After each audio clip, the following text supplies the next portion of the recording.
pala mga mahal na kapatid, mga kabayan, may mga pinaniniwalaan. When I was in Christianity, tinuturuan kami ng simbahan na maniwala sa mga bagay-bagay. Ang Islam nagtuturo rin na kailangang maniwala ng tapat sa mga bagay-bagay na ito.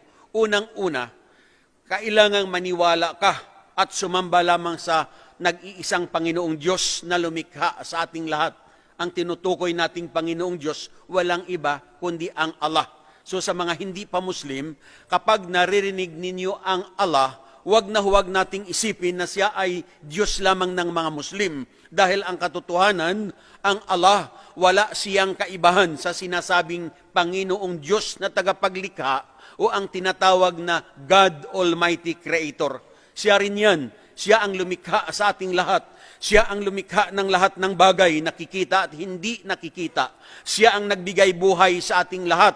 At siya lamang ang nakaalam kung kailan tayo lahat-lahat mamamatay. At siya lamang ang magbabangon sa atin sa ating mga libingan sa araw ng paghuhukom. At siya lang ang huhukom sa ating lahat-lahat, wala ng iba. So ito ang unang paniniwala sa Islam, to believe and worship the one and only Allah the Almighty.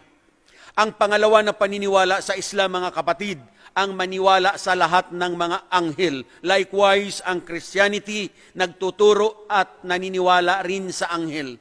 Ang turo sa Islam tungkol sa mga anghel, sila ay linikha ng Allah mula sa liwanag. Ngunit tayong mga tao, nilikha tayong lahat mula sa lupa. Kaya't kung tayo'y mamamatay, ang ating katawan na inaalagaan natin ng mabuti, ito ay magbabalik sa lupa o sa alikabok.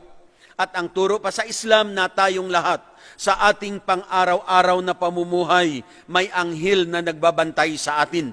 May anghel sa kanan, siya ang nagsusulat ng ating mga mabubuting ginawa, at sa kaliwa, siya ang nagsusulat ng ating masasamang ginawa. Ang listahan nilang ito, tinatawag na Book of Record or talaan ng gawa, na ito ang ihaharap sa ating lahat sa darating na araw ng paghuhukom. Kung matimbang ang mabubuting nagawa mo, ikaw ay ilalagay ng Allah sa kanyang paraiso. Ngunit kung matimbang ang masama, ikaw ay ilalagay sa impyerno. Lahat ng ginawa ng tao, it may be good or bad, walang nakalalampas, ang lahat isinusulat ng anghel na nagbabantay sa atin. Ngunit mga mahal na kapatid, huwag nating isipin na kumot may anghel na nagsusulat ng ating mga ginawa, hindi nalalaman ng Allah ang ating mga ginawa. Of course, alam na alam ng ating tagapaglikha. Kaya lang kung bakit may anghel na kailangang itala ang ating mga ginawa, dahil normal sa isang tao na kung may bagay na alam niya na ito ay pabor o makabubuti sa kanya, kahit hindi niya ginawa, sasabihin niya, ako ang gumawa niyan. At kung may mga bagay-bagay naman na alam niya na masama, na laban sa kanya, kahit ginawa niya, itatanggi niya. Ngunit sa araw ng paghuhukom, anuman ang ginawa mo, mabuti o masama, walang makakalampas, ang lahat ihaharap sa iyo. So, ang pangatlo na paniniwala sa Islam, ang maniwala sa lahat ng orihinal na kapahayagan o mga revelasyon na ipinadala ng Allah sa kanyang mga propeta. Ang mga Muslim naniniwala na si Propeta Abraham binigyan ng kapahayagan o revelasyon. Si Propeta Abraham, I believe, naririnig nating lahat ito. Siya ang tinaguriang ama ng mananampalataya. So si Abraham, pinadalhan siya ng Allah ng kanyang revelations, ang tinatawag na Scroll of Abraham. Tinatawag ito na Kalatas or Suhuf. Pangalawa, naniniwala ang mga Muslim na si Propeta Moises binigyan ng revelations, ang tinatawag na the law or the Decalogue. Ibig sabihin ng Dika, 10. Kaya doon matatagpuan yung 10 utos o ang 10 commandments na tinatawag. At sinasabi rin ito na Torah. Pangatlo, naniniwala ang mga Muslim, si Propeta David binigyan din ng revelations, ang tinatawag na Salmo ni David or mga awit, tinatawag rin ito sabor. At pang-apat, naniniwala ang mga Muslim na si Jesus Christ binigyan ng revelations, ang tinatawag na Ebanghelyo ni Jesus or the Gospel o ang magandang balita. Tinatawag rin ito Injil. At panglima, naniniwala ang mga Muslim na si Propeta Muhammad binigyan ng revelations, ang Quran, meaning the reading o ang babasahin. So bilang Muslim, kailangang paniwalaan ang lahat ng mga orihinal na kapahayagang yaon sapagkat iisa lamang ang pinagmulan, ang Allah o ang Panginoong Diyos na ating tagapaglikha. Ang panglima na paniniwala sa Islam, ang pang-apat ang maniwala sa lahat ng mga sugo at propeta na ipinadala ng Allah o ng Panginoon. Ang tinutukoy nating mga propeta, kung narinig natin sina Noah, Abraham, Ismail, Isaac, Jacob, Moises, Solomon, Aaron, John the Baptist, Jesus Christ, Muhammad, peace be upon them. Ang paniniwala ng mga Muslim sa mga propetang ito, pantay-pantay at walang pagtatangi-tangi. Kailangang sundin silang lahat, mahalin at igalang, sapagkat ang lahat ng mga propeta, mga piling tao sila. Binigyan sila ng Allah ng kanyang mga batas o kautusan upang ipamuhay nila at ituro nila sa kani-kanilang mga nasasakupan. Sa Islam, mga mahal na kapatid, mahalagang mahalin at igalang ang mga propeta ng Diyos, ngunit walang sasambahin sino man sa kanila. Ang dapat sambahin lamang ay ang nag-iisang Diyos, ang Allah, na siyang sinasamba at pinasasamba rin ng lahat ng mga propeta. Ang katunayan, ang lahat ng mga propeta ay Muslim. Maaring itanong ninyo kung bakit natin sinabi na Muslim ang mga propeta. Dahil ang ibig sabihin ng mga Muslim ay ang mga linikha ng Allah na sumusunod, sumusuko at tumatalima sa kanyang mga kautusan. Kaya hindi nangangahulugan na kung ang isang tao ay Arabo o kaya taga Mindanao o kaya membro sila ng Abu Sayyaf, ngunit kung hindi sumusunod, sumusuko at tumatalima sa batas ng Allah, nakalulungkot na tawagin silang mga Muslim. Siguro Muslim sila sa pangalan o kaya Muslim sila dahil maaring isinilang ng mga Muslim na magulang. Ngunit kung hindi sumusunod, sumusuko at tumatalima sa batas ng Diyos, I repeat, nakalulungkot na tawagin silang mga Muslim. So kung bakit natin sinabi na Muslim ang lahat ng mga propeta, dahil kung pag-aralan natin ang kanilang buhay at kasaysayan, lahat ng propeta noong kanilang panahon, tuwiran silang sumunod, sumuko at tumalima sa batas ng Allah o ng nag-iisang Diyos. Katulad lamang ni Moises, kung pag-aralan ang kasaysayan ni Moises, mga kapatid, ang turo ni Moises ang sumamba lamang sa nag-iisang Diyos. At kung siya'y manalangin, sa iisang Diyos lamang siya tumatawag at nagpapatira pa kung magdasal. Nang ipadala si Hesukristo, kailanman mga kapatid, hindi nagsabi si Jesus Christ na siya ang gawing Diyos at siya ang sasambahin. Bagkos ang turo ni Jesus Christ, ang sumamba lamang sa iisang Diyos at maging si Hesukristo tuwing manalangin, sa iisang Diyos lamang siya tumatawag at nagpapatira pa rin kung magdasal. Ang huling propetang si Muhammad, ang kanyang turo, ang sumamba lamang sa iisang Diyos. At kung siya'y manalangin, nagpapatira pa sa lupa. Kaya kung ating makikita, lahat ng Muslim sa buong sanlibutan, anuman ang kanyang lahi o tribo, anuman ang katayuan sa buhay o sa lipunan, babae man o lalaki, kapag nagdarasal ang lahat ng Muslim, sa iisang Diyos lamang tumatawag at nagpapatira pa sa lupa. Kaya malinaw mga kapatid na iisa ang turo at iisa ang pamamaraan ng pagsamba ng lahat ng propeta dahil iisang Diyos o Allah ang nagpadala sa kanilang lahat. Ngunit kung maraming relihiyon ang nakikita natin sa kasalukuyan, lalong-lalo sa atin sa Pilipinas, mga mahal na kapatid, huwag tayong masasaktan.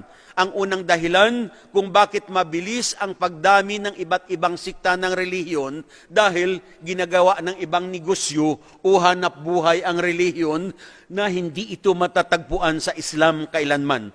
So bilang Muslim, kailangang sundin, mahalin at igalang ang lahat ng propeta dahil kung sila ang ating tularan at pamarisan, makaaasa tayo na ang ating pagsamba tatanggapin ng Allah at makakamtan ang kaligtasan sa darating na araw ng paghuhukom. Ang panglima na paniniwala sa Islam ay ang maniwala sa araw ng paghuhukom. Lahat ng relihiyon nagtuturo at naniniwala rin sa araw ng paghuhukom. We Muslims likewise believe. Mga mahal na kapatid, mahalagang mahalaga na maniwala tayo na may araw ng paghuhukom dahil ang katotohanan, tayong lahat-lahat naman ay mamamatay. Kailangan pang maniwala dahil kung hindi ka naniniwala na may araw ng paghuhukom, ang buhay mo sa mundong ito walang silbi o saysay. Bakit? Dahil kung mapapansin natin, marami sa tao ang gumagawa ng mabubuti, ngunit hindi nabibigyan ng tamang reward o gantimpala. Marami ang gumagawa ng masasama na hindi naparurusahan. Araw-araw manood tayo ng balita sa telebisyon, magbasa ng newspaper, makinig sa radyo. Araw-araw maraming balita ang ating naririnig, nababasa at napapakinggan na marami ang pumapatay, nagnanakaw, nang-re-rape, nang-hostage, nang-hold up, nangingidnap. Ang mga nagkasala maaaring nahuhuli at naididimanda. Subalit pagdating sa hukuman, ang batas na ipinaiiral ng lupa na kung ang isang pumatay o ang isang nang-rape ay mayaman, ma-influensya o makapangyarihan, na dapat hatulan ng habang buhay na pagkakulong o hatulan din ng kamatayan dahil sa sila ay mga masalapi at makapangyarihan, ang kasamaan na nagawa nila nababaliwala. Ang tanong, nasaan ang tunay na katarungan? But if we believe on the day of judgment, walang sino ang makalalampas sa hustisya ng Panginoon. Kaya nga ang sabi pa ng Allah sa banal na Quran, kullu nafsin dha'iqatul maut wa innama tuwaffawna ujurakum yawmal qiyamah. Meaning, ang sabi ng Allah, katotohanan, ang lahat ng may buhay makararanas ng kamatayan. At sa araw ng paghuhukom lamang makakamtan ang tunay na katarungan mula sa Allah, ang nag-iisang Panginoon. Ang pang-anim na paniniwala ay ang maniwala sa destiny o tinatawag na kapalaran. Tinatawag na qadar. Ang ibig ipakahulugan, mga kapatid, anuman ang nagaganap o ang nangyayari sa atin sa mundong ito, ang lahat ay nalalaman, plano at pinahihintulutan ng Allah. Kaya kung tayo ay nagsama-sama ngayong gabi rito, everything is planned by God. Sino sa inyo ang nangarap kaninang umaga pagising niya na eksakto ganitong oras, diyan siya uupo sa kanyang inuupuan at ang mga bagay-bagay na ito ang kanyang mapapakinggan? Hindi ko pinangarap nung kami lumalipad kagabi papunta rito na eksakto gantong oras, dito ako tatayo at kayo ang aming makakasalamuha. Ngunit mga mahal na kapatid, kung isa ka sa pinlano at pinahintulutan ng Diyos na maupo riyan at mapakinggan ang katotohanan tungkol sa Kanya, tandaan natin, ito ay isang dakilang tanda na isa ka sa Kanyang pinili at isa ka sa Kanyang minamahal. May kasabihan, many were called, but few were chosen. Hindi lamang kayo ang mga Pilipino na narito sa Dubai, libo-libo I believe. Pero kung isa ka sa pinili ng Diyos, dapat kang magpasalamat since this is one of the great signs na isa ka sa Kanyang minamahal. Mga mahal na kapatid, hindi lahat ng tao pupunta sa tinatawag na paraiso. Dahil kung ang lahat ng tao sa paraiso mapupunta, hindi lilikha ang Diyos ng impyerno. Ngunit alam ng Allah na marami sa tao ang magbabaliwala sa Kanya. Marami sa tao ang magmamalaki. Marami sa tao ang gagawa ng hindi ka nais-nais. Marami sa tao ang ayaw sumunod, sumuko sa Kanya. Kaya niyan linikha ang impyerno para may kasasadlakan ang mga taong mapagmalaki, ayaw magtanaw ng utang na loob sa Panginoong Diyos na nagbigay ng buhay sa Kanya. At sa Islam, kailangang paniwalaan din na kahit hindi natin nakikita ang Diyos o ang Allah, ngunit tayong lahat ay nakikita Niya. Nandito tayo sa malaking hall, ang ating mga mahal sa buhay, they may be in the other parts of the world, ngunit ang Allah na karapat dapat sambahin, nakikita Niya tayong lahat sapagkat Siya ay all-seeing, all-hearing, all-knowing, at Siya ay nasa kataas-taasan nating lahat. Siya ang patuloy na tumutustos at nangangalaga sa atin bilang Kanyang mga alipin at mga nilikha. So ito ang mga pinaniniwalaan sa Islam na siyang pinaniniwalaan din ng lahat-lahat ng mga propeta na mga nauna sa atin. At of course, ito rin ang paniniwala na dapat ipamuhay at paniwalaan ng lahat ng tao hanggang sa magwakas ang panahon. Unang-una, maniwala at sumamba ka lamang sa Allah, sa nag-iisang Diyos. Maniwala ka sa kanyang mga anghel. Maniwala ka sa kanyang mga kasulatan. Maniwala ka sa lahat ng kanyang mga sugo at propeta. Maniwala sa araw ng paghuhukom. Maniwala sa destiny o tinatawag na kapalaran.